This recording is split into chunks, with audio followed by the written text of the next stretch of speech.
For a gas, pressure and volume are inversely proportional.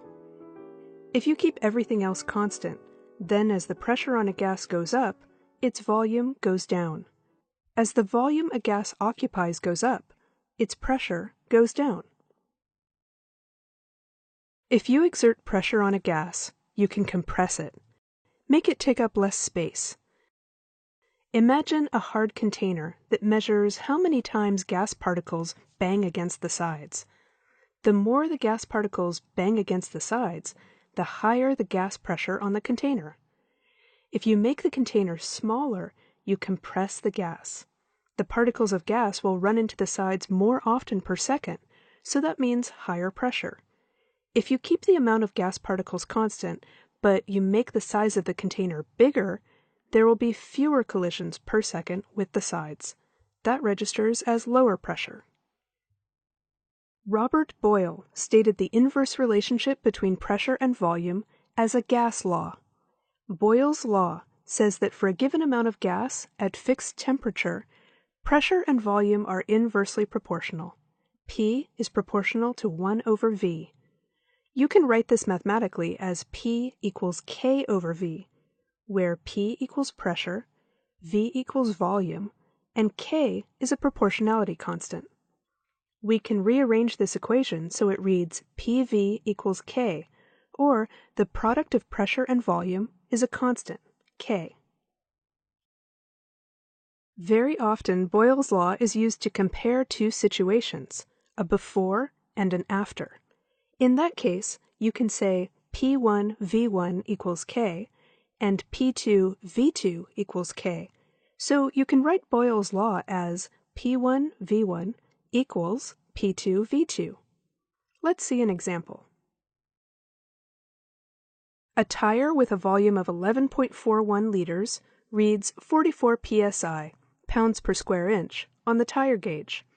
What is the new tire pressure if you compress the tire and its new volume is 10.6 liters? Write out Boyle's law and substitute in what we know. This is one of those before and after situations, so we write P1 V1 equals P2 V2. 44 psi times 11.41 liters equals P2 times 10.6 liters. Solve for P2. Divide both sides by 10.6 liters. 44 psi times 11.41 liters divided by 10.6 liters equals P2. P2 equals 47.36 psi. There are two significant figures in the measurement 44 psi, so we round our answer to 2 sig figs. 47 psi. Here's another example. A syringe has a volume of 10.0 cc's, or 10 cubic centimeters. The pressure is 1.0 atmospheres. If you plug the end so no gas can escape and push the plunger down, what must the final volume be to change the pressure to 3.5 atmospheres? P1 V1 equals P2 V2.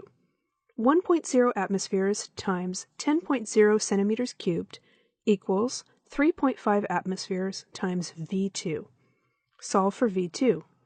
Divide both sides by 3.5 atmospheres. 1.0 atmospheres times 10.0 centimeters cubed divided by 3.5 atmospheres equals V2. V2 equals 2.9 centimeters cubed, or 2.9 cc's. Boyle's law relates pressure and volume, but there are other gas laws which relate the other essential variables associated with a gas. Charles' law is the relationship between temperature and volume. Gay-Lussac's law is the relationship between pressure and temperature. And the combined gas law puts all three together, temperature, pressure, and volume. Notice that to use any of these laws, the amount of gas must be constant. Avogadro's law describes the relationship between volume and the amount of a gas, usually in terms of N, the number of moles. When we combine all four laws, we get the ideal gas law. To decide which of these gas laws to use when solving a problem, make a list of what information you have and what information you need. If a variable doesn't come up or is held constant in the problem, you don't need it in your equation.